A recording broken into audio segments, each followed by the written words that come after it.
You can do the intro though. Got it. All right. Welcome back to episode 12 of Brewed for Greatness. Kurt's no longer in New Zealand anymore, so we'll not introduce him with key order. But welcome back, mate. How does it feel to be back in the land of Bris Vegas? Feels good. It's good to be home. Very hot though. You feel it as soon as you get off that plane. Hey, that heat. It's disgusting. But we've come home to rain, so pretty average. But it is good to be home in your own bed. So that's true. Pretty stoked to have the travel out the way. Even just a 3-hour flight. Yeah, airports are the pits, man. Did you just have a direct flight, or were you? Yeah. Nice. Just direct.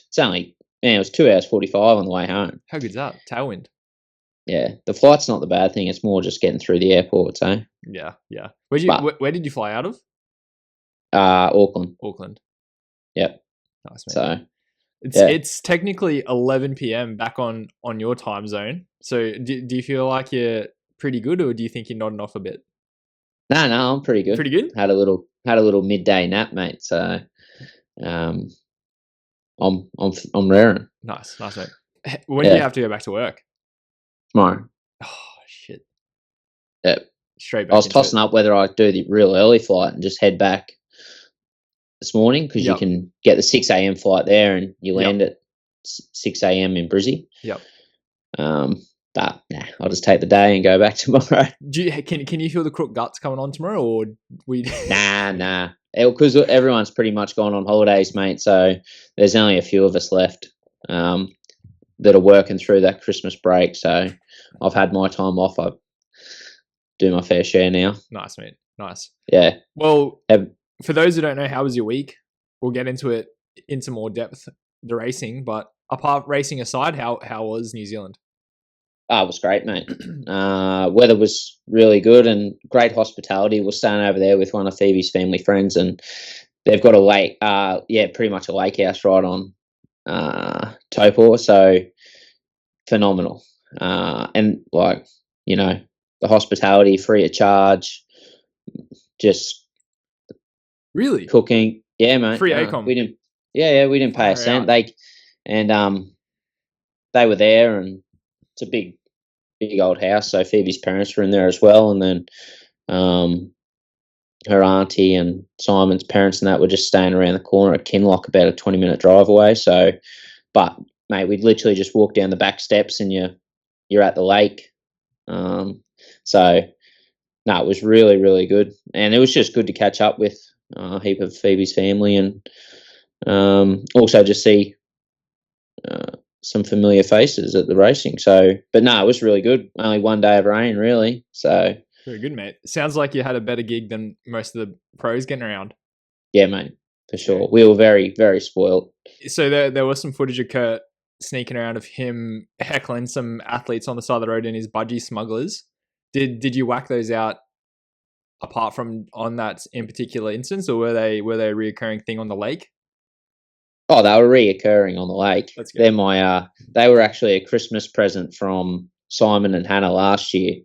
So they're leopard print budgie smugglers that have "Daddy" written across the back of them, and they're a good laugh. I must admit, nice. Though, like when I'm walking around the local pool in them, I feel shame. A bit. No shame. Yeah, I don't really care, but it just depends on the crowd there. Like, I can't be wearing those togs around when there's this kids swimming carnival on or something. You know what I mean? What do you reckon about wearing your budgie smugglers, but it's the ones that say budgie smuggler, into the sauna? Yeah, fair play, mate. Fair play. All right, sweet. Yeah, because Jimmy hates on me for it, and also I get looks. Except I'm like, I feel like overseas you're nude. I'm like, this is pretty tame. Like if you were just in your budgie smugglers, like I hate getting all your boardies all sweaty and stuff. Yeah. Yeah. No, I play on, mate. I go the DTs. Sweet. Yeah. Maybe we might need to get some Brewed for Greatness budgie smugglers hooked. I reckon that'd be pretty sick. Yeah, B4G. Yeah. Nice. But the budgies, they only got to run on the males day, mate, on the Sunday. Because I saw Josh while the girls were out riding, he was just doing his shakeout run the day before, and I was heading back to the house, and I saw him, had a quick yarn, and he just before we left, he said, "Hey, bring me some energy on that run course tomorrow, eh?" Say less, mate. Say less. So every lap he ran past, and I got him out for Simon too. Nice. Simon had talked about he wanted to see them, so how good is that? The girls made up some signs. It was really good. It was it was fun. unreal. That was some great footage. Even so, you even gained a few more followers and following on social media. So I did. So that's awesome. I did, mate. People like what they see. A few of the boys couldn't resist. So, what about you, mate? How's your week been? Yeah, week was good. Bit of a hectic week. Training starting to dial in now, which is going really well. Did my best ever 5-minute power on Saturday, which was nice at the end of the session, which is always good. I haven't done a crit fresh yet. All the crits I've done so far have been with like hours and hours in the legs. So hopefully we'll get to have a test the form properly. Went to Dom Dollar concert, which was very left field for me. I'm not really the concert type of person, but it was actually pretty good. Steph had me work and she was on my shoulders, and I had to have some moments of relief because it was tough going for a skinny boy. But also was the neck the next day. No, it wasn't the neck. It was just the legs. Hey, because I did like this race simulation and then I went straight to this concert. It's cooked, completely cooked. Yeah. But I've got, this isn't a gear grinder, but talking because of like the training ramping up and stuff, and a lot of servo stops, mate. The price of Powerade at the moment is just insane. It's gone up. What are you paying? Like $5.50, $6 or something? $8 here for what? The $7.50. Yeah, but it was usually $6, $6.20, and and it was pretty much the same as those Maximuses. Yeah, Maximus is like $5.75. Yeah, same amount, and Powerade and that was the same, and then Gatorade was the expensive one, right? So you'd never really go to Gatorade because it's like an extra $2. And then now it's switched. Gatorade and Maximus are cheap. Powerade's the expensive one for like 20 grams of carbs per 100. Yeah, I know. Like that Maximus is it's a litre worth too. Yeah, it is a litre, and it's only $5.75. Yeah, and it's got a heap.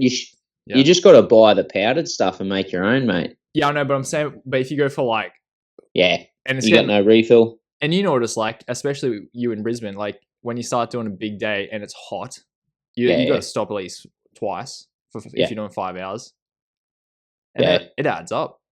Yeah, it's expensive. It's an expensive training day after 2 stops. It is, and then a coffee stop. Yeah, it's $50. It might not be that expensive up here, mate. Might just be for the Powerades. Yeah, might just be Victoria. That's the other thing, man. In New Zealand, holy dude, cost of living over there. Good or bad? Bad. Oh. Everything's so expensive, mate. Like you go get a coffee and a pastry or something just for the two of us, and we were paying like $30-something dollars. Yeah. Is that in Australian? No, that's US dollars. Sorry, US dollars. New Zealand dollars. It probably. I don't think it's that different. Work out. Nah, no, it's not. Ours is a little better, but not too much. Yep, that's good. Also, mate, have you seen how much these Morton gels are? Nah, I don't use Morton, mate. So, because I went into 99 Bikes as well, and so Morton 160s. I think I don't know how many grams of carbs. I think it's like 50 or 60 grams of carbs in this Morton gel. $7.50 at 99 Bikes. Like, what is the go, mate? It's wild. Do you usually rock the Morton or? No, so I went there to go get some SIS gels, but they were all sold out. So, and I was tired of running the snakes, so I was like, all right, I need to go get some. I just need to go get some gels for this specific session. And then, anyways, crazy. $7.50, mate, for one gel. With all sports nutrition, you really got to take advantage of when they got good sales on, hey, and just stock up. Yep. This is because it's stingy segment, mate. It is ridiculous,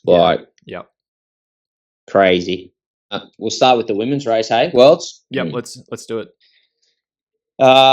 So we'll run through the podium.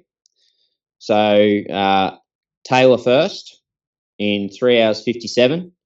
A minute 15 behind. Second was Kat Matthews, and then 5:27 behind third Ash Gentle. Exactly. Oh, well, the win was exactly how we probably thought it'd be. It ended up being a little closer than I thought it would. I think Taylor suffered a bit in the run, and Kat just had a great run, but just pretty dominant from Taylor. Yep. Like, the swim came out in the front pack, fifth, 1:16 pace, bike 2 hours 10, so 41.3 k an hour average, and she was 4 minutes quicker than the second best bike split, and then which was to Imo Simmons, and then had an 8-minute faster bike leg than that second chase group, the Ash and Paula and everyone in that group. So it's crazy. Dominant ride. What is it? Do you know what it stacks up against the boys? I know it's like probably around 10 minutes off the fastest of the day, but she wouldn't be too far off some of them. Oh no, dude, she rode as quick as some of the guys, the lower ranked guys. Yep. And she's done that solo, dude, off the front all day. Yep. So very impressive. Very impressive. Very impressive. Well, maybe paid for it a bit in the run. But still, like, seventh fastest run, a 1:19. So, yep, pretty damn solid. Well, I was going to say for those who didn't get to see, like I did on the run, because you were on land. I turned it on and I saw she had a 3-minute lead on the bike, and it was a very short day of watching for me, just because I was like, well, this is done. Yeah. But then I've gone back later and I've had a look at the results. And I was like, wow, they actually were bringing her back on the run. So did she blow up pretty badly, or? No, it wasn't a bad blow up. It was just Kat had a very good run. Like second fastest run, I think she ran like a 1:6, maybe a 1:17. Okay. 1:16. Sorry. Yeah. Which is flying. Yeah, so like ran 3 minutes something back into her, and then Ash was pulling in time as well. But it was really hot. Hey, like the wet. I think it was a lot hotter than everyone anticipated. Yep. Everyone thought they were probably going to be racing in about the mid 20s, and I think it ended up being like 27, 28 degrees, and it was pretty still, so no wind. Yep. And on that run course, you'd head out along the lake, and so you'd get a little bit of a breeze through there, but on the way back, you were coming back on the road through the hills, and it was just really still and hot. So it could have just come down to people probably not taking in as much sodium or fuel as well. They just didn't think it was going to be that hot. Yep. So maybe she suffered a little with that, but also maybe she was just... Yep. Maybe did the girls behind have a little bit more of a pack dynamic happening? Yeah. So that maybe conserved a little bit. She's out there going ham smash by herself. Yeah. And admittedly, I think like the 8 minutes she's put into Ash's group, I think a lot of that was them just playing games. Yeah. I think they almost decided we're competing for the podium, not going for the win anymore. So they were just a bit of cat and mouse going on there, and they probably leaked a bit more time than they could have playing those games. Yep. So that's the but yeah, pretty we're pretty close on the picks there. Like it was nothing really surprising. You were pretty close. Yeah, so I had Taylor for the win. I had Imos in second, but she ended up fourth. So how did she end up? Like fourth place there? She came out front pack swim. She was off the front, not with Taylor, but in no man's land by herself. So she separated herself from that big pack, and then just suffered a bit on the run. Yep. But held on for fourth. Then I picked Ash in third. Ash got third. Very good. I picked Kat in fourth. She got second. And I picked Julie Duron in fifth, and she got fifth. Let's go. Picked the 5, just not in the right order. That's all right. That's what you call a boxed first 5, mate. Yeah, mate. Nice. That would have been paying a bit, I reckon. But Yeah. Nice, mate. So one thing I did hear in reports about post race was the girls said they were struggling or something with a lot of glare off the water in the swim, and there were people getting lost. yeah. What did Phoebe say anything about that? Because apparently it was pretty bad. But Phoebe started nearly an hour and a half after them. Okay. So the sun had just come up a bit more. So what you weren't getting that direct glare off, like you weren't just staring straight into the sunrise. Apparently they said it was terrible. Yeah, it was really bad. Yeah. And the lake's like glass, dude. Yeah. So it's just, and the UV index over there is really, really high. So that sun's just brutal. Yeah. So that's grim. For those who didn't watch, it was a point-to-point swim. And along the way, typically there's probably only a handful of boys that usually go out in the water for these races. Mate, it was like boys scattered dead straight how many boys do you reckon? There would have been like, what, 50? Yeah, it'd probably work out to be one every 50 meters or something. Yeah. Heaps. Typically, like the swim was as pretty much as straight as it got. You know, you went out for a bit, chuck a left, and then just straight. Yep. For pretty much the whole swim, and then another left, and you got 400 meters to the beach. Yep. But yeah, that glare was a bit of an issue. I'm more so for the pros, I think. Yep. Just being the first wave, just after sunrise. Yep, that makes sense. So moving on to some standout performances, I thought the Ellie Salthouse performance was quite impressive. That's mine too. Yeah, awesome. Very. So she did she run herself from 16th to 7th? I think something wild like that. Yeah, she had a very good run. Pretty solid day all around. Yep. But did have a very solid run, and I had her as my standout performance as well. Awesome.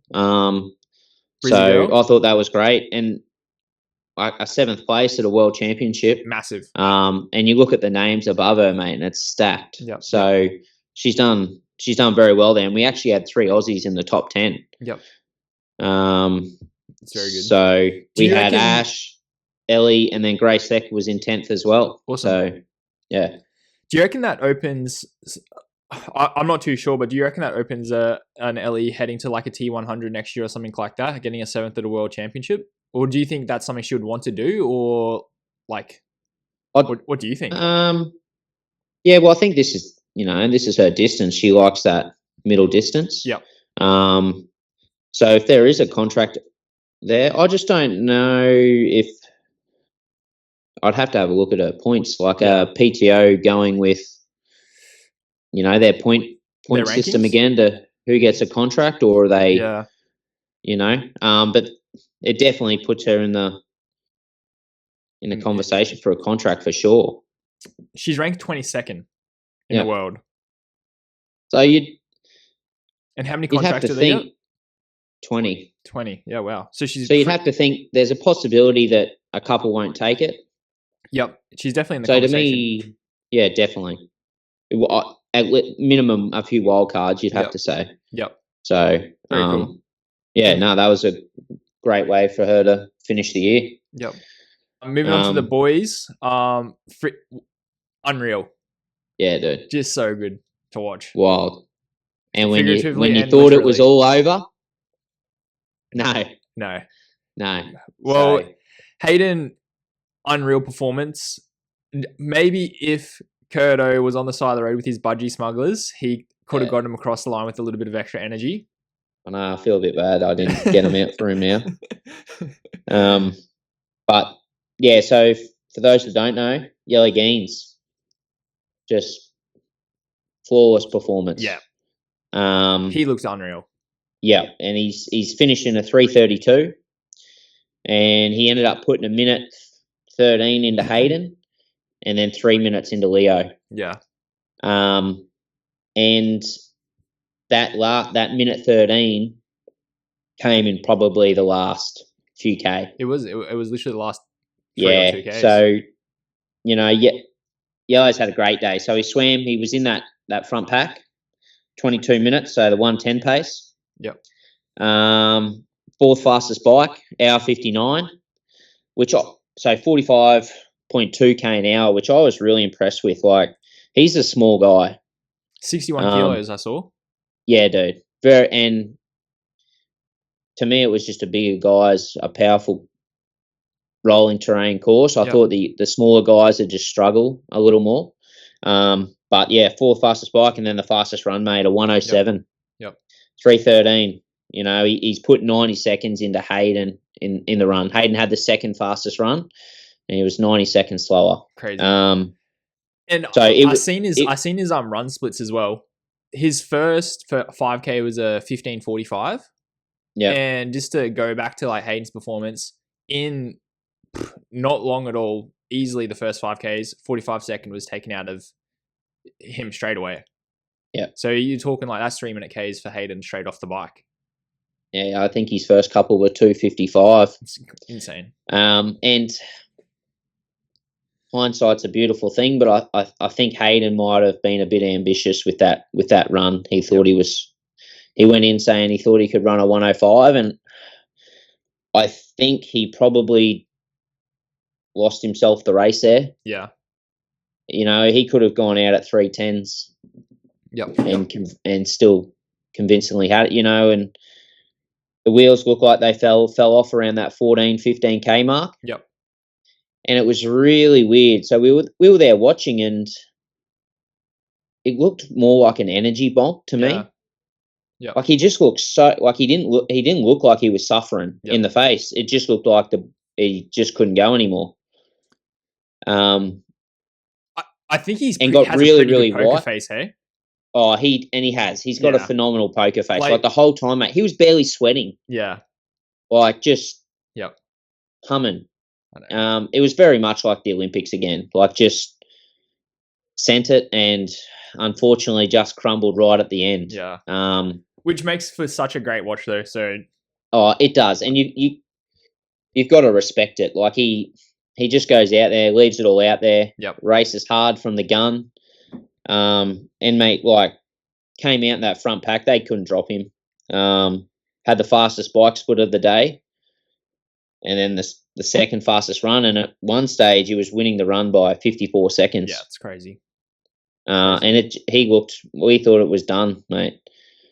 And then we got an update, and he just started falling apart on the way back through the hills, and just like shit. And then within, you know, it went from 52 to 30 to 22, and then by the next 2 seconds.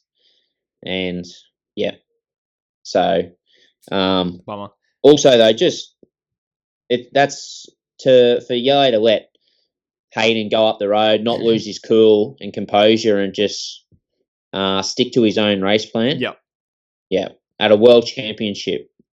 Well, I think it's even like for example, you got your ceiling, and I reckon it just takes a lot of maturity. And I'm guessing that Yellow Geens is probably quite a bit older than Hayden. Is he? I'm not sure. I think he might be a bit. I think he's been about around. Wouldn't surprise me if he's like 28, similar, actually. Maybe. Yeah. Okay. But so that's like what 4. Yeah. Anyways, if you were to do an hour hill climb TT and say you got 300 watts for an hour, and that's your ceiling, and as soon as if you start off and you do the first 5 minutes at 330, 340 watts, now your hour ceiling is no longer 300 watts. It's probably 290, 280. Like whatever, as soon as you go over it, whatever you could have sustained for like that consistent threshold effort is now dropped off a little bit. So when you're talking about a 3-hour race, 4-hour race, and he's jumping off the bike and running at Olympic distance pace, it's either that's his ceiling or it's gonna something has to fold at some point. And you could he surged at the end of the bike too. Yeah. To come in, and that's probably hurt him a little bit. But to me, he probably could have headed out at his 255s for the first couple K and gapped them like he did, and then just settled into his. He could have settled into his 312, 315s. Yep. But it would have been pretty close still, though. But it would have, and it would have been so hard, mate, because this bloke had half of New Zealand riding the course with him, mate. He had just an entourage. It was actually really cool to watch, mate. There's 40, 50 people on their bikes just following him Yeah, it's cool. through this course, mate. It was, yeah. And do you know what's even cool about that is, hey, they were following him when Hayden won, right? Was winning, and he's and they stayed with him. Yeah, he got passed, and he's got gapped, and they don't go with the leader anymore. They just stick with Hayden in second, which is pretty cool. Yeah. So they back him. I reckon we talk about a few other placings. Leo Berger, Kyle Smith, takeaways. Yep. Leo again was just super solid. Yep, running the bucket hat. Yeah, running the bucket hat. And just he looked pretty comfy in third. He had that sewn up pretty about halfway through that run and just stayed solid there. And then Kyle fourth, and mate, this bloke's an absolute dog, eh? He's got some serious dog in him because he came out on that run and from the first couple K, mate, suffering. Yeah. He's got no quit in him, that boy. Yeah. And I rate how he just backs himself. Just even in the pre-race interviews and stuff, he was saying like, I'm going guns blazing, but he even knows that like he said, his sleep's been cooked. He apparently had like 400 or 500 milligrams of caffeine after that Dubai and couldn't sleep, and then his whole sleeping pattern's off, trying to get back and everything, and apparently he hasn't been sleeping well, and he's still come out saying he's ready to go. Yeah. So very cool. No, it was very impressive, and he said that leading in, he probably saw that the fitness had taken quite a significant drop to where it had been in the year, but he just got up on pure grip, mate. He's as tough as they come, hey? Yep. So it was really impressive to see it in the flesh, mate. Same as Rico, dude. Like, yeah, poor guy. Just, he faded at the run, but he's still a seventh. I think he's proved to people that last year wasn't a fluke. He's the real deal. He's only young. Also, to be fair for Rico, like Kyle said, that transitioning from like that Dubai really late race, everything like that in the heat, and then the big travel and their sleep pattern is completely knocked around. Like even for Rico, even though he didn't have like the day that everybody was talking to him to have all those like factors and not an ideal run in, he's done bloody well because like Yellow and Hayden would have didn't have the same run in. Nah, that's right. Yeah. And Leo. Correct. Yeah, those two, I think those two boys, really felt how big their season had been. Yep. And just how brutal that PTO racing is. It's pretty much a world championship every time. Every time. Yep. And at some point that's gonna take it out of you. Yeah. I kind of wish that they had a little bit, I don't know, like earlier on in the season, so everyone's like fresh and firing, everything like that. Because you get to these like championship races at the end here, and like you saw it in Dubai, you saw it. It seems just like everybody's just clutching at straws, and maybe it is good that it is the best athlete who can do the full season wins the world championships and stuff. But it's kind of like it's a bit different because not everybody is firing, not everyone is at their best. Yeah. Well, there was quite a few that ended up deciding not to come because they were just cooked. But the hard thing is they're two different companies, hey? Yeah. Yeah. Your PTO and your Ironman, so they don't really talk to each other. Yeah. So that's the hard thing. Which makes it hard to keep up with who the series and everything. It's so confusing. Yeah. Definitely I agree. Yeah. But shout out Josh Amberger for his swim as well. Yep. Great swim. Yeah, yep. Second out of the water. 108 pace. So unreal. Boys are hooking. And he raced exactly like he was, mate. We were talking and he went out and had to go to the bike course and I asked him what he thought and he said, "Oh, mate, it's a tough course," and he reckons I'm just going to be chewing stem until the wheels fall off. So, and he did exactly that, mate. Led the swim, tried to hang on to that front group. I think he hung on for like 20k. Imploded a bit, I think. Yep. Had to let him go. That's right. The next group came past, hung on again for a bit, and then imploded again and had to let them go. And then he's tough, eh? Hung on in that run, mate. He ran quite well. Yeah. He ran What are through you, 22nd? 23rd, I think. 23rd? Best, Yep. 23rd best in the world. It's unreal. Yeah. So, no, it was good to see him go. He had a good time. But the performance of the day, apart from Yellow, like really good, was Harry Palmer. Okay. British bloke in 8th, British. British, okay. Yep. So talk to me about this. So he's probably, I'd say he's an up and coming pro. Yep. Like, started in the age group ranks and has worked his way into pro. But this was just a standout performance from him in this caliber of and this depth of field. So he does usually quite well, like in his pro races, but he's usually going to probably a little smaller races and, coming in the top 10. But this was definitely a step up in performance from him. And just swam really well, rode that front group, and then I think he had like the 6th or 7th fastest run. So, and a British bloke coming over in the heat, mate, and ran really, really well. And just, I think he surprised himself even, mate. Nice, like, mate. So it's good to see, an up and coming bloke have that sort of day. I think he's 27, 28. Okay. Cool. So yeah, nice. But that'll be huge for him with sponsors and that, definitely. Yep. So yeah. Hell yeah, dude. Yep. I wanted to get your opinion. Martin Van Riel does this race. What do you think? Do you reckon he wins it? Nah. You don't reckon? I reckon he's a bit tired, mate. Second or yep. Okay. Second or third.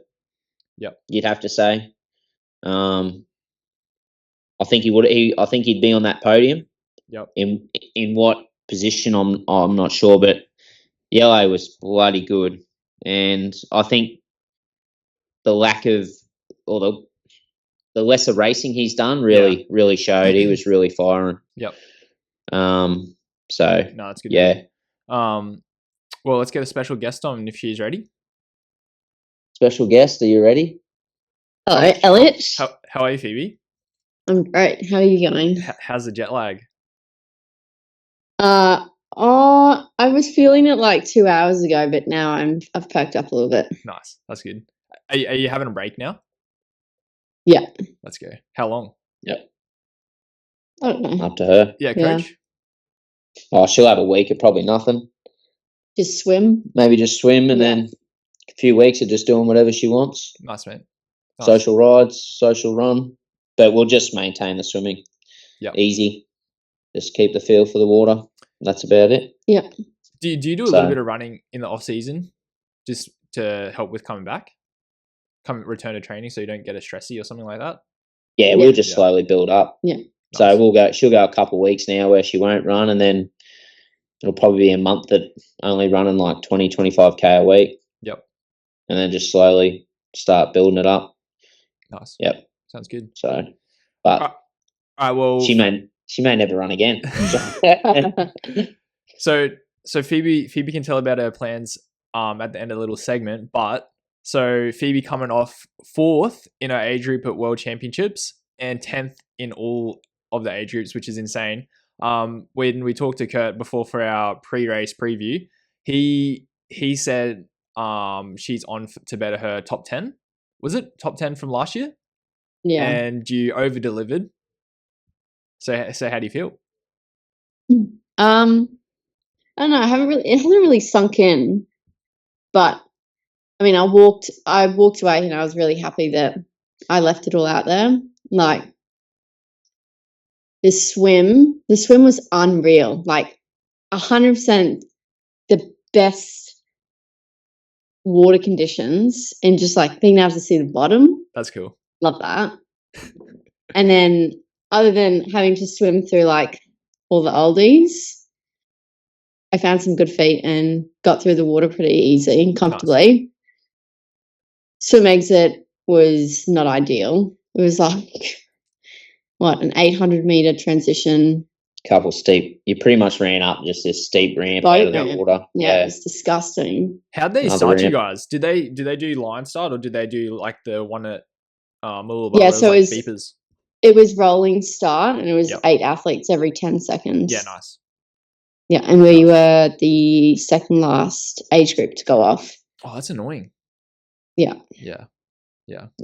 Straight on the bike into about 20-minute hill climb, which was awesome. Wake up the legs. And then I was solo till about 50K going past all the oldies. No one came past me, and I was like, I'm a beast. come on. And then got caught by Megan and Kelly. Yep. So got onto them. So are you leading at this point? No, there was, I think, 3. There was 3 up the road. 3 up the road. But Phoebe kind of sat about 90 seconds behind the entire ride. Yep. Yeah. Yeah. But yeah, Megan and Kelly came past, and I was like, okay, it's time to go.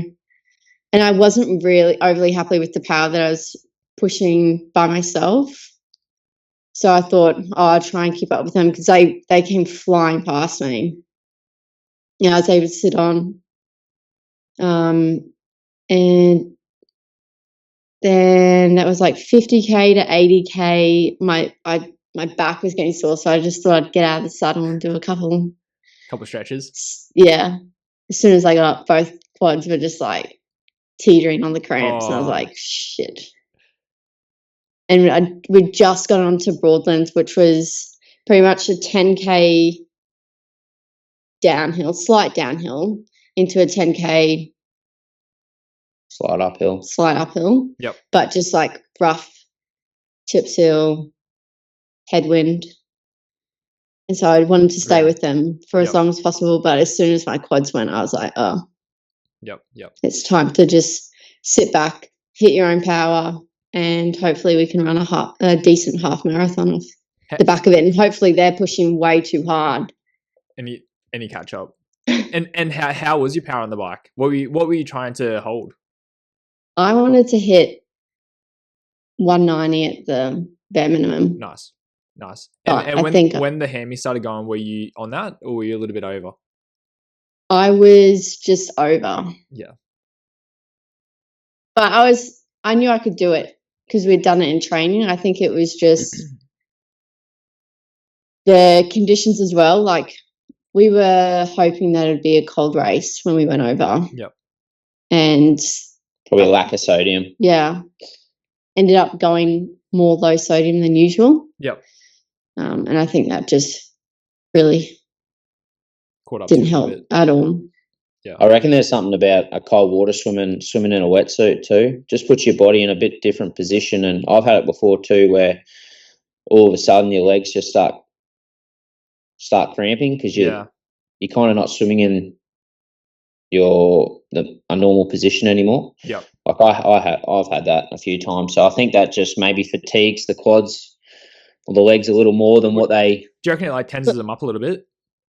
Yeah. Well, like, so I went down to the swim start about 30 minutes before we started, and you just standing in the sun in your wetsuit. Yeah. It was getting really hot. And so as soon as we got on that water, it was like 18, 19 degrees. Yeah. So it was really refreshing, but it was a bit of a shock to the system. Yep. It's the run. Yeah. I just rolled into town. So she ended up, when she decided to sit up, she ended up losing about 90 seconds coming into T2. And then, she rolled into town. Yeah. And then just had solid legs. I thought my quads every step were just going to end up cramping. And I thought when I was running down the hill, I thought I was going to kiss the pavement. It was, sensations I hadn't felt before. Did not feel comfy at all. Yeah, wow. But I was ready to slog out whatever I had left of me. So how far off third were you? Because I got a message or call from Steph, and she's like, Phoebe's gotten third, and then it like switched to fourth. So did something happen there? I don't know. Well, because I didn't see. All I heard was like 90 seconds from my dad, like maybe like 4K into the run, and then that was about it. Yeah, so that was wrong. She actually came off the bike and was like 2.5 minutes off third. Yeah, okay. And ran that. They kind of didn't. She maybe ran 30 seconds into that over the first 10K. They were still holding strong, and then they really started to fall apart. Yeah. And she started mowing them down, and then she ended up being, I think, 35 seconds behind third. Bugger. Which she passed third, but because of the staggered starts, I know I passed 2 girls in my age group. Yeah. On the first lap, but I was just like, you don't know with the rolling start, which is so frustrating. Right. And then I think she was only just under 2 minutes off the win. Yeah, like it was all pretty close. The first 4 of them. Yep. So what do you reckon, Phoebe? Do you reckon it's more of an advantage to start a little bit further back in your wave? Maybe. Yeah, maybe. I think this is the one thing I hate about at a world championship age group racing. Why are they doing that? Yeah, dude. Like I can understand that you can't do a mass start of 400 people, but maybe the top 30 seeded. Yep. The fastest 30 times, or top 30 from the last year, or something like that. Yep, something like that. Like the highest 30 seeded mass start. Like it's in a world champs, and you don't even know where your competition is. Yeah. And I honestly think it makes a pretty big difference. Yeah. But hey, that's the game. I reckon just to even it up a little bit, because like it's like getting a Strava segment. It's like if they're doing rolling 10-second things. Say for example, like your competition starts 10 seconds behind you. Boom, they sprint up to your feet in like the first few hundred meters, and then all they got to do is theoretically stay with you the whole, and then they beat you. Yeah.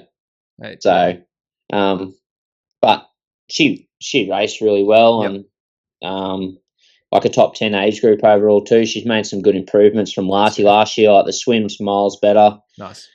The bike was way better too. Like she's way harder course. Yeah, but like I think her bike and swim last year's rankings were in the 30s, and swim was like 15th, bike was 6th, and run was 5th or 6th as well. So, it was a pretty solid day. So it's just it's like we're both pretty happy with it, but when you're that close, it's bittersweet knowing that when I decided to sit up on the bike, that was probably the race. If she could have, hindsight again, if she could have maybe hung in there, that could probably maybe be the win, but maybe it's too much too. Yep. And she implodes and doesn't run as well as she did. Yep. So, but 4th in the world. Let's go. Not bad. Let's go. Yeah. So what's next, Phoebe? Are you going to get your pro license? No, God, no. I enjoy doing it as a hobby. Yeah.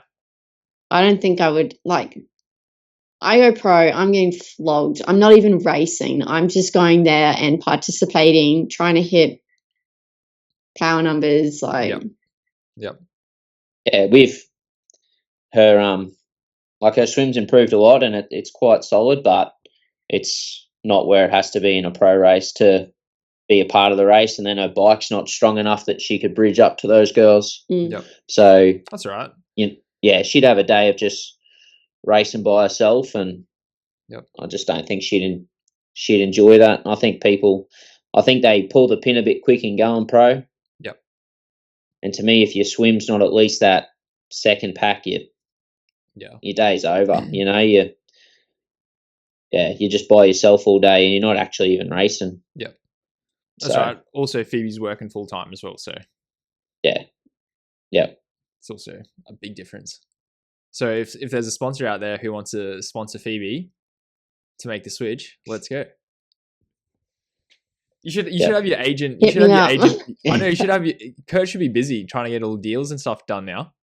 No, I got to do all my own. I do all my own work. That's right. I just supply the coaching. Yeah, let's go. Nice. So, but no, she had a good day, and Bella had a really good day as well. So the other girl I coached ended up in 8th in the 18 to 24. And she did her first triathlon 13 months ago. Yeah. So huge improvement over the last year, and I was really impressed with her performance. I wasn't shocked that she performed like that, because I know she's had it in her, but it was the last couple of races she's made a big mental change. So it's been good to see. She's getting a bit of that dog in her. Yeah. So it's been good, and it was good to see her happy with her result, and 8th in the world, man. That's no joke. So like, I think what she qualified at Port for here, she qualified in 5th or 4th. I think she's 5th. So to qualify, she's only just scraped through. Yep.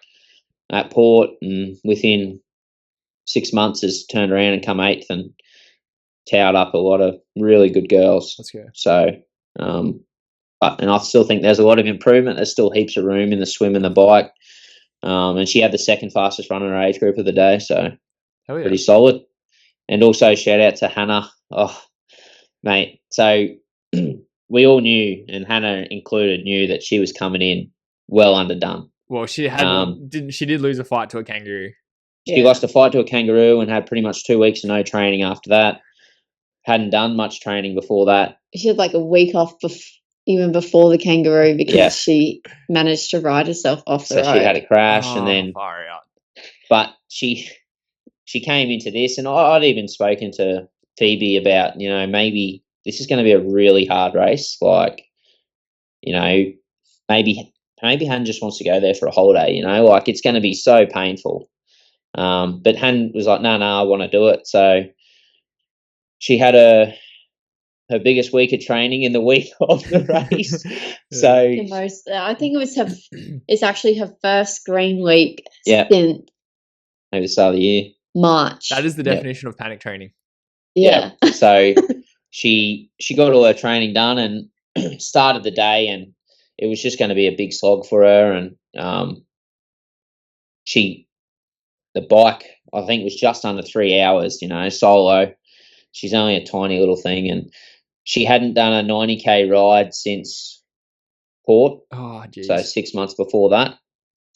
And then just slogged out on the run, mate, and she just got it done. So I was impressed with that. Nice. I thought there might have been a DNF coming, but she's a tough cookie and toughed it through. So that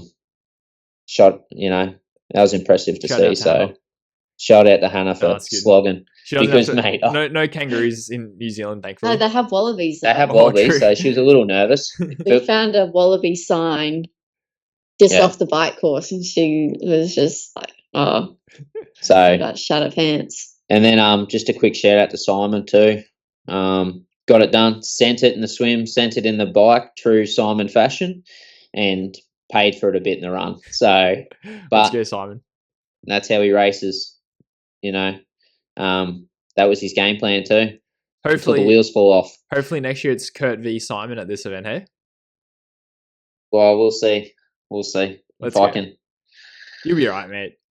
Yeah, we'll see how we go. Look at him. He's freaking itching already. He's like, oh. Yeah. You would have been pacing up He and was down. in his element. He had a training week. Oh, yeah. I had an 18-hour training week, Yeah, you mate. said. So, biggest training week I've done in maybe since the Ironman. So, that's good. That was good. Nice, mate. But, yeah. All right. That's good. Toodles. Congrats, Thanks for having me. Thank you. Second appearance. That's the most repetitive guest we've had. Yeah.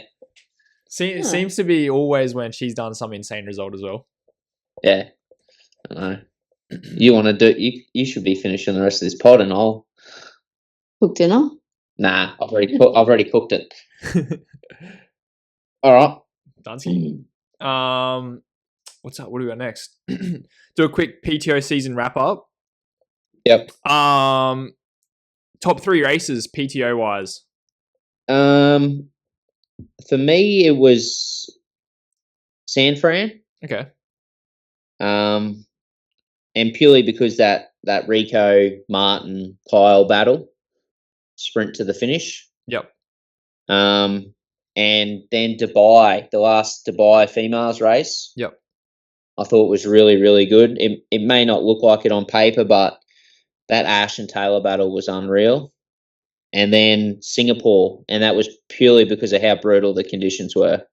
Just Is that or when that everyone's random suffering. one? Who was the winner? Was it? In Singapore, that Yuri, Yep.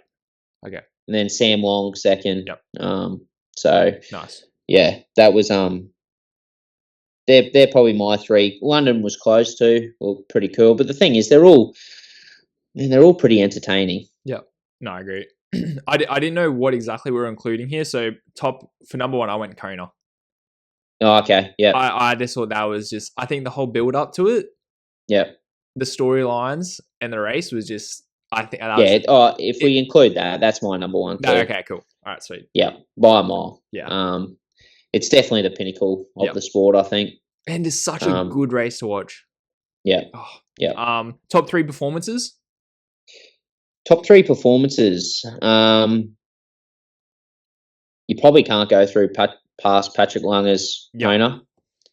38 years old, mate. That's, and to be a older athlete that's come through a different generation, and there's no doubt that the level has lifted. These young guys coming in have lifted the level, and for him to already be so far into his triathlon career and make changes, adapt to stimulus and keep improving at that rate is just, it's mind blowing, mate, at that age. It really is. Like to get those sorts of gains when you've already been in the sport for 20 years, like crazy. Yep. So that's probably the most impressive performance. And then just Taylor's season too. Done. She's just dominant, mate. So, Solid, and what about you? I'm the same. I went Patrick Lang, his Kona. Yep. With this, like you said, insane. His run form didn't change from start to finish. Literally took the PISS. I thought Van Riel at Dubai was pretty freaking impressive. Yeah. I've gone. I think this trumps all of it. Laura Phillip, Nice Worlds, 8 minutes, winning by 8 minutes. Yeah, sorry, I forgot. That was really impressive. That's cooked. 8-minute win. I think that's probably what in terms of dominating a race. That's on top of Patrick's. And then also a little special mention was Sam Laidlow's ride at Kona. Yeah, was pretty wild as well. Yep. So that's what I've got. But in a year over the last year, there's been, mate, you could go on all day about some crazy stuff. Yep.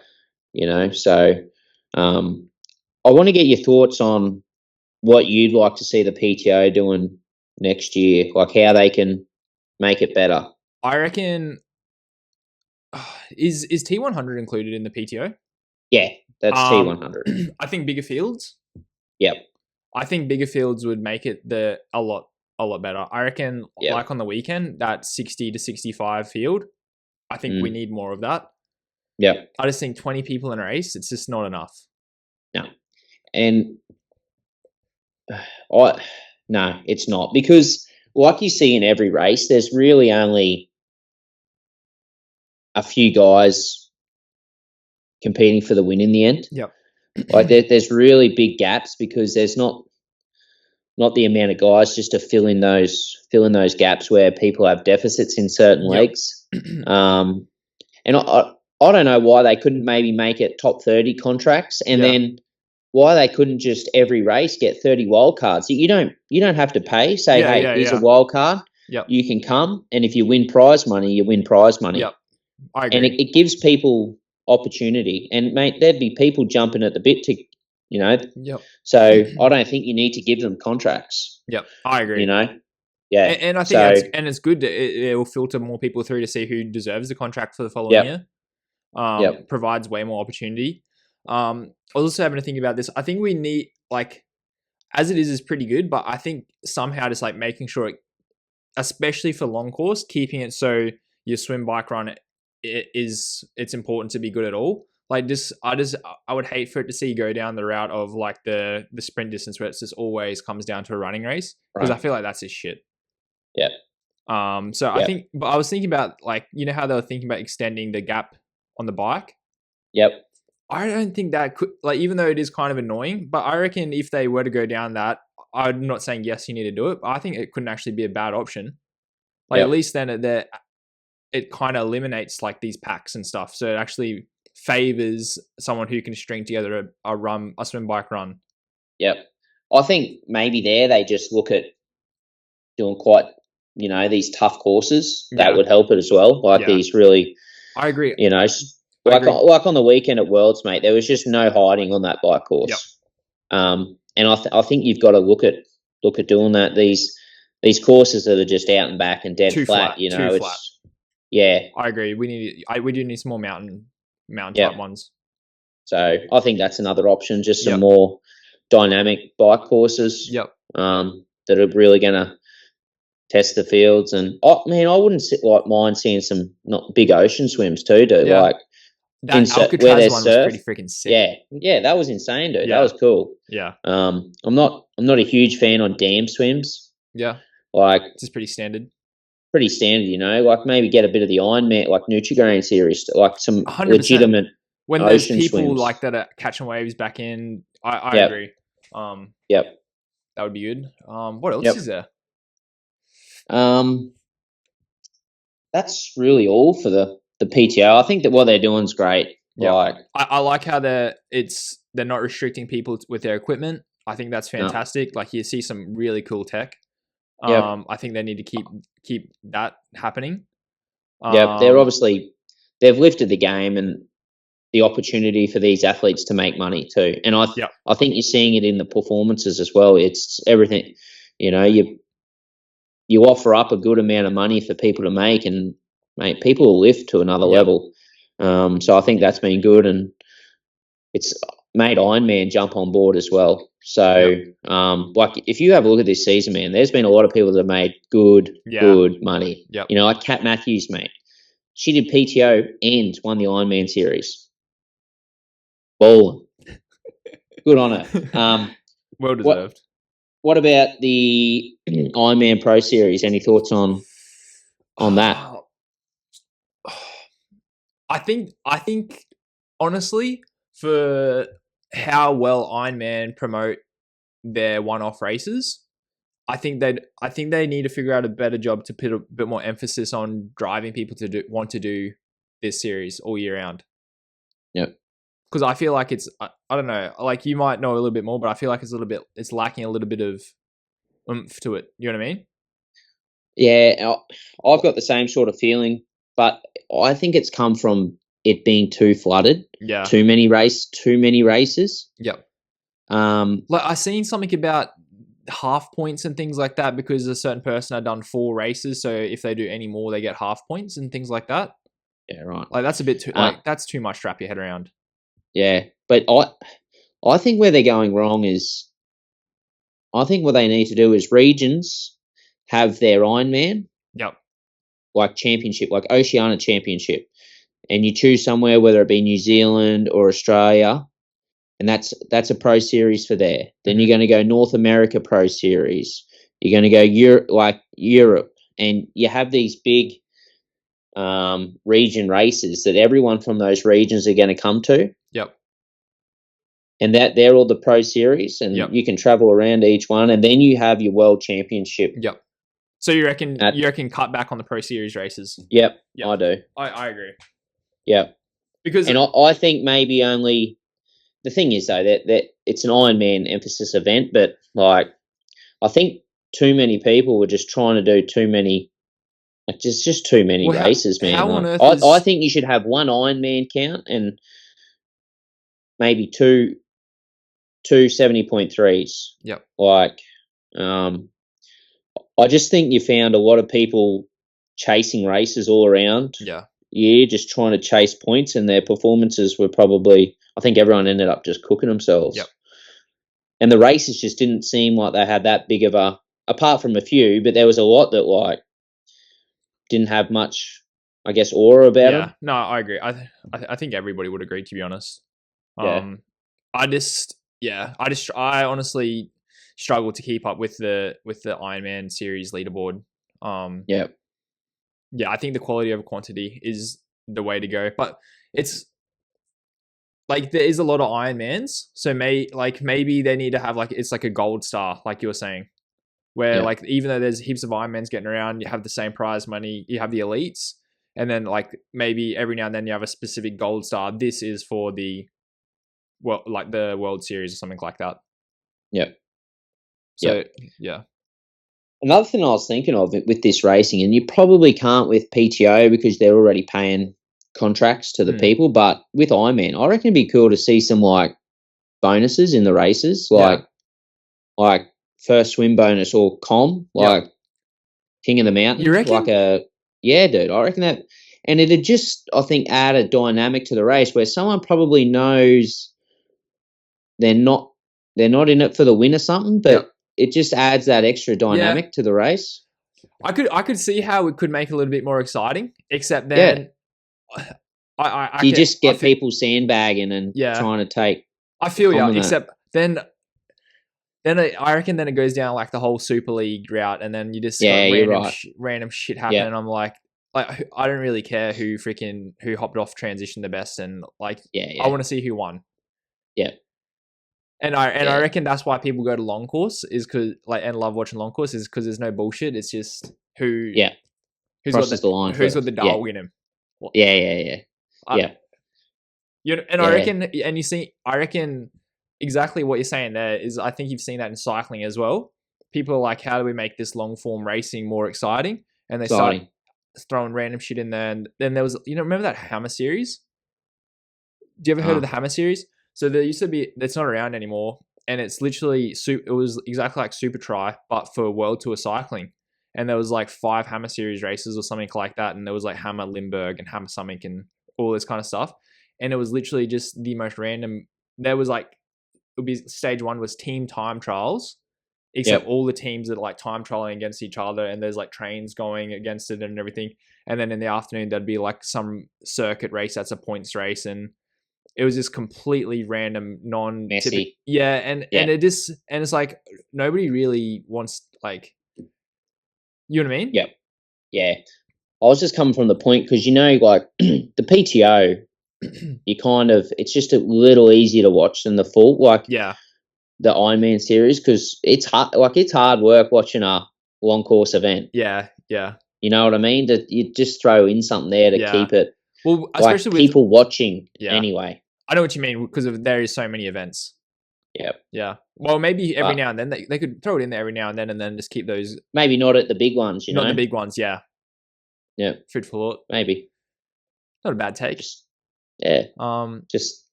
spicing it up, That's right, mate. That's what we're here for. I guess the last thing, mate, is what are your predictions for any big predictions for 2025? Like what's something you think's, a hot take? Or I think Van Riel wins Nice. You reckon he's going to qualify? I reckon he'll qualify, and I think he'll win. Yep. Where's World 70.3 next year? Spain, I reckon. And hot take. Would it be he does the double? Maybe, but PTO. Who knows? Has he said if he's coming out to do T100 next year? Yeah, he's doing T100. He's doing it. Yeah. No, it's pretty outlandish what I've just said, but I think he wins Nice. I think he wins Nice. Yep. Because he's clearly him going to do that Cosmere race shows he's got his eyes set on it. Yep. But dude, also like Yellow doesn't that suits him. 61 kilos, freaking Heliaz course. I don't know if he's put any interest in Ironman though. Yeah. But he'll be the PTO this year too. Well, do you think it just makes sense though? Because he's now 170.3. What's the next thing to do is tick off Ironman. Yep. And he's the only person to beat Van Riel this year. Is he? Yeah, he is. Yep. So if there's one man to do it, and he's beaten Hayden, mate.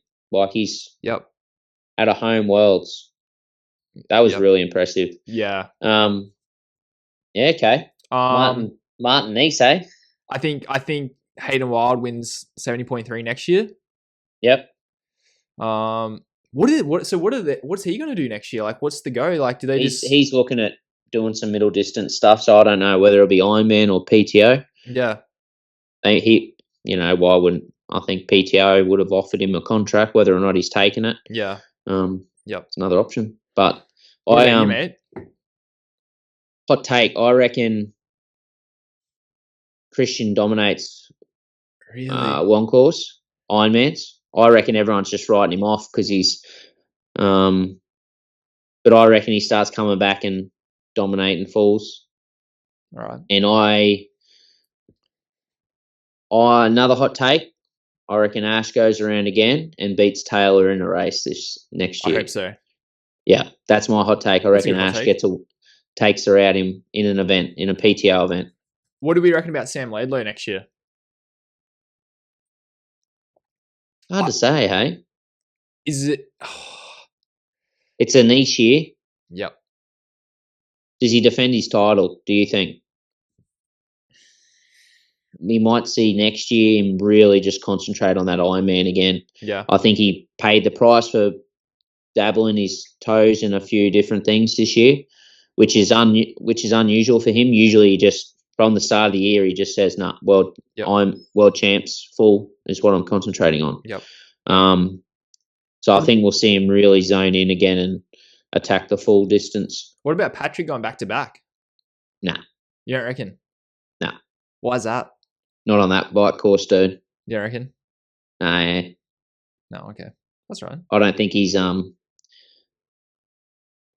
Whoa. That descent's really. I don't know how good his bike handling is compared to some of those top guys, and not that I think he was a rat pack in the race, but I definitely think the pack dynamic at Kona helps him. Yeah. Do you think where you're not going to Nice, man? It's a lot of. It's either up or you're down. not getting much benefit from climbing. There's no flat. It's either up or down. Yep. So I don't think he'll be there. I was going to say, do you think Hayden goes up to Ironman next year? No. Because you don't reckon? No. That's right. Only because I think he's still got the intentions of staying relative in Olympic. Like, I think he wants to do another Olympics. Yep. And I think if he goes concentrates or does a few falls, that'll jeopardize those chances. Yeah. But what are these like? It seems when it's not an Olympic year now, like it kind of just seems like all the attention is to middle distance and long course. Like is there even any weight to short course? The short course Olympic distance now? No, not for a few years. I don't reckon. You look at how many guys are leaving ITU. Yeah. Now, man, there's pretty much a whole generation just left. Yep. You look at it, like Martin Van Riel's gone, Christian's gone, Hayden's gone. Well, he's going to dabble in it a bit. Vincent Louis gone. Is Alistair Brandley's retired? He wasn't doing it, but do you reckon he just keeps cashing in the bag and just winning and heaps of them? Hauser, what do you think he does? I think he has a bit more short. Yeah. Short, I think he'll stay short. Yeah. He's got another Olympics in him, definitely. Yep. It's interesting. What does Jimmy do? Who knows? We'll see, mate. That's going to be very interesting. Space. I'm pretty keen to watch that first March race. Yep. Same. So, yeah. I know a lot to... Mate, triathlons is exciting. Yeah, there's a lot happening. Yep. I would say it's more exciting than cycling. At this time of year, it is. There's 100%. Not much cycling going on. Yeah. Lionel Sanders? Do you reckon Lionel wins a race next year? I hope so. I don't. You don't think so? Here's a hot take. Lionel, get a coach. That's my hot take. He's coached by Jan Frodeno. I'm telling you. He's not, dude. I watched the video. He was. He stopped. But I even seen a video like 2 days ago, and he said Jan said, "I'm good" or something like that. But then also, Lionel triggered me because I watched his YouTube video from like a few days ago, and he goes, "Why are people sitting on the ergo for 3 hours doing 200 watts? You don't race at that and all this kind of stuff." And I'm like, "Oh no, there's just no way he's saying this right now." yeah, he's just all over the place, mate, and I think he overanalyzes everything. I think what he needs to do is go get some legitimate baseline testing done, see where there's some big deficits in his game, and start working towards improving that. Done. Simple, mate. Yeah. Just I just don't think he should be doing his own program. And to me, man, there's no secrets to this game. Like, it's the basis of what they were doing 20 years ago is still the basis of what primarily they're doing now. Nothing's changed. They've just got fancier ways of doing it. The big difference is back then they were starving themselves and now they're smashing carbs. Yeah.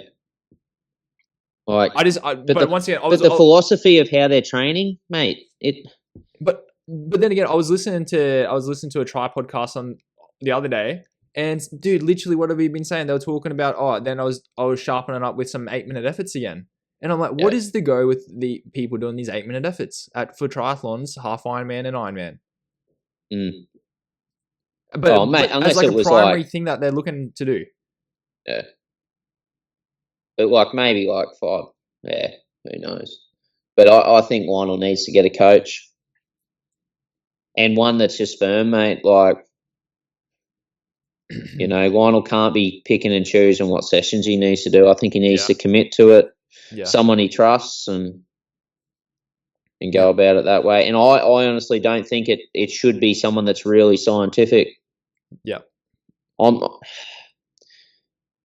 not sold on the real scientific approach yet. Like, these guys that are just book taught, Yeah.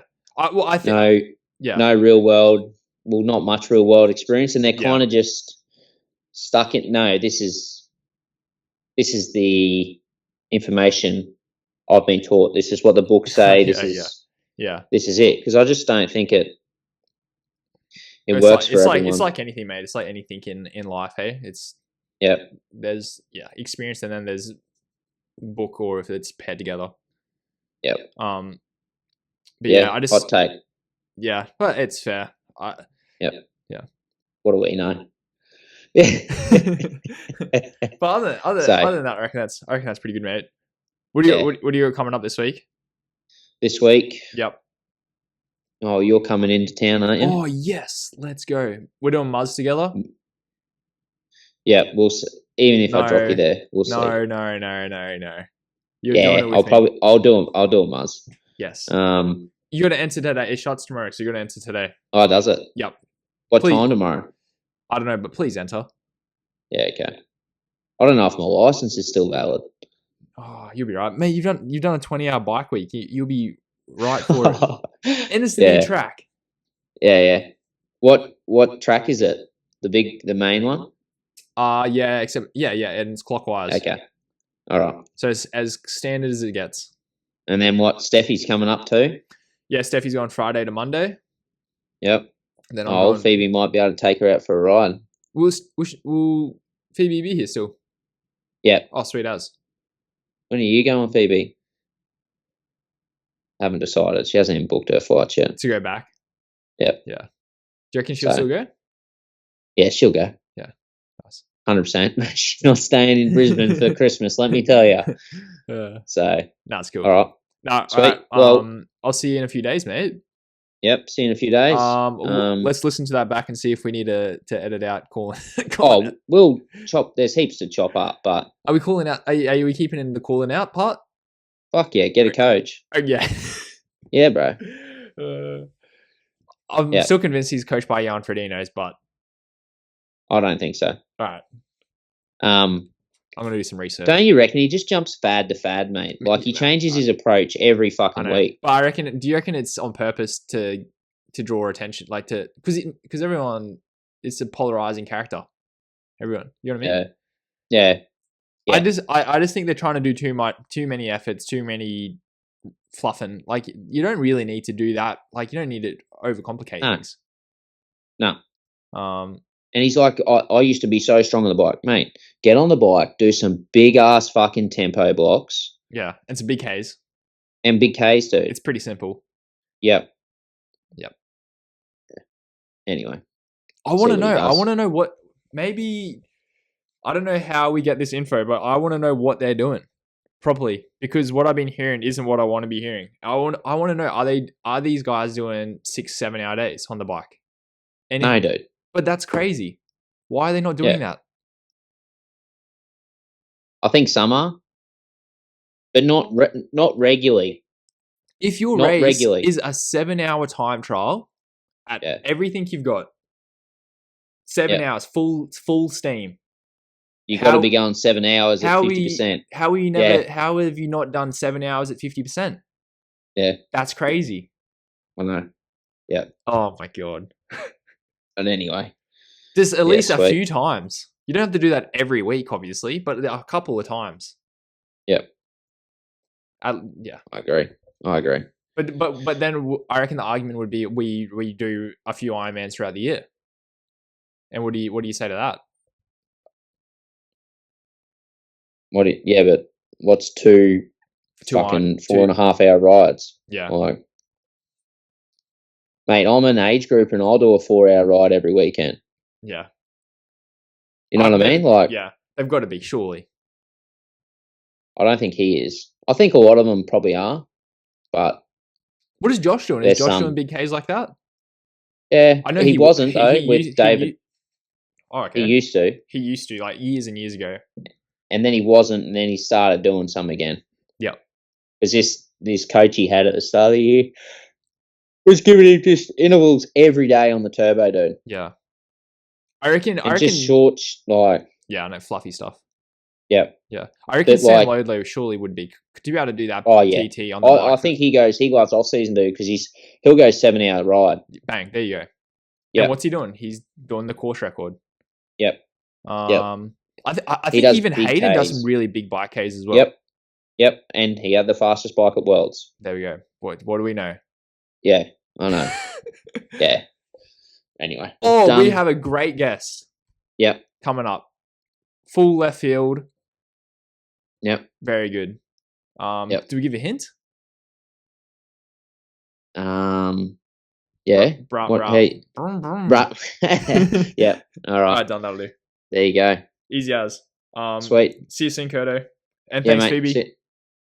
No, thank you for having me. That's right. All right. See you, mate. See you, mate.